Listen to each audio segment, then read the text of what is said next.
Good morning. A lot of you guys asked me how I make my bulletproof carnivore coffee, so I thought today I would show you. I just got up, so first things first, time for coffee. Yum! Okay, so here's my coffee routine. So first this is a 5-pot cup of coffee. So pour that in. Then I add 2 tablespoons, or maybe 3, of gelatin.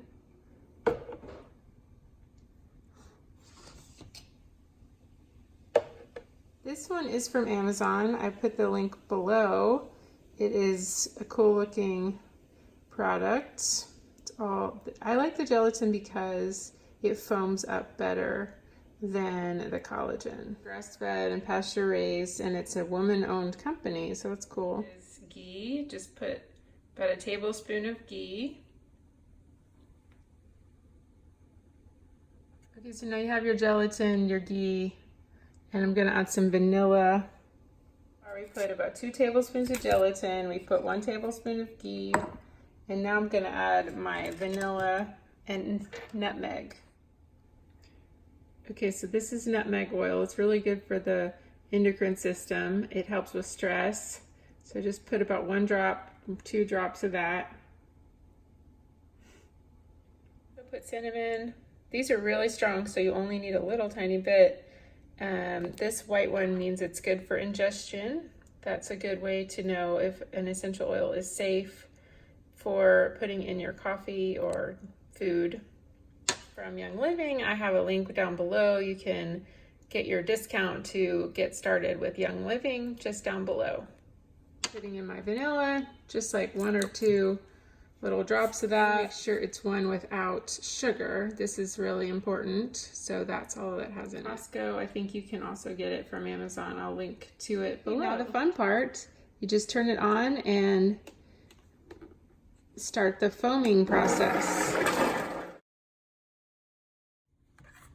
Okay, so you can see how frothy and foamy it is. Look at that. Gelatin is the key for this. Good if you want to take it to go.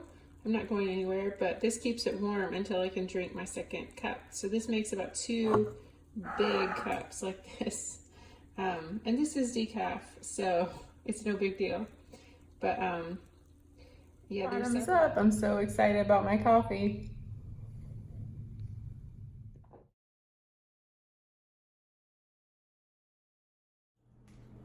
So the first thing we're going to talk about is phytates. Phytates are contained in the seed. They are something that helps the plant not be digested by humans and help it pass through the digestive tract so that it can be implanted into the soil and make another plant. So there's a lot of mechanisms and chemicals in phytates that don't want us to digest them. So that is one problem with beans and seeds, which coffee is a seed of a coffee plant.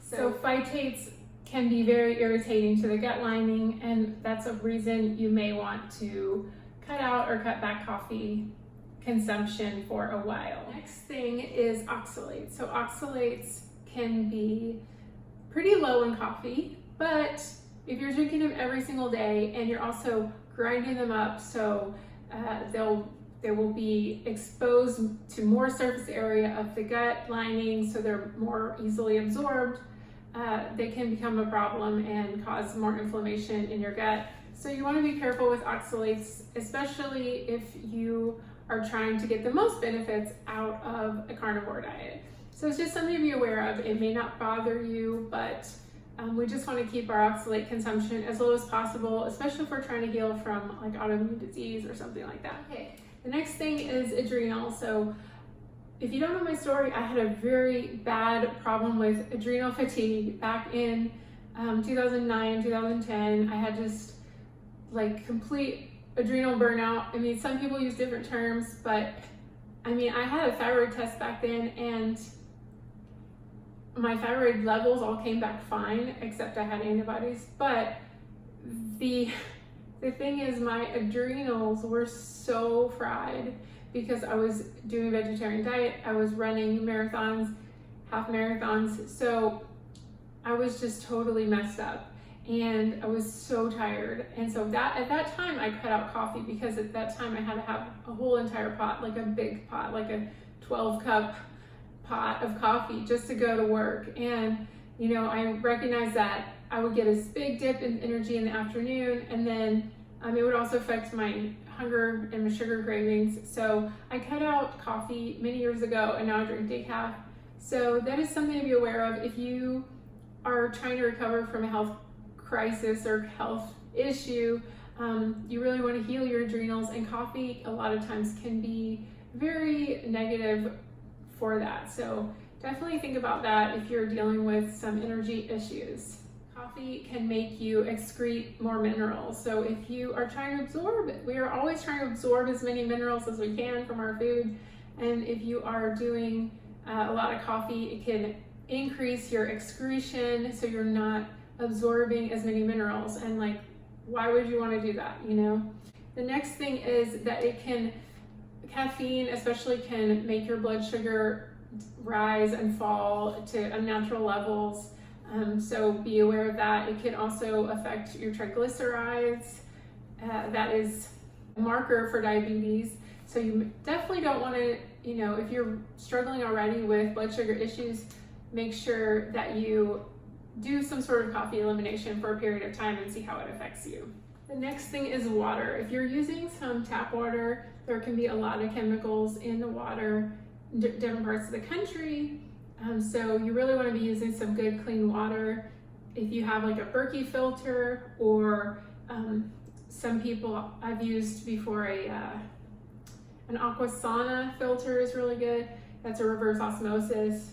You have to be careful about the water that you're using for your coffee, because it can have chlorine, fluoride. Those both block your thyroid receptors. So that's not a good idea. Your thyroid runs your metabolism, so you definitely need that. So be careful about the kind of water that you're using for your coffee. And also the pesticides. The pesticides is a big issue with coffee. It's a very sprayed crop. It's, you know, a lot of times it comes from countries where there's the pesticides are not approved for US, but they're okay wherever you're getting your coffee from.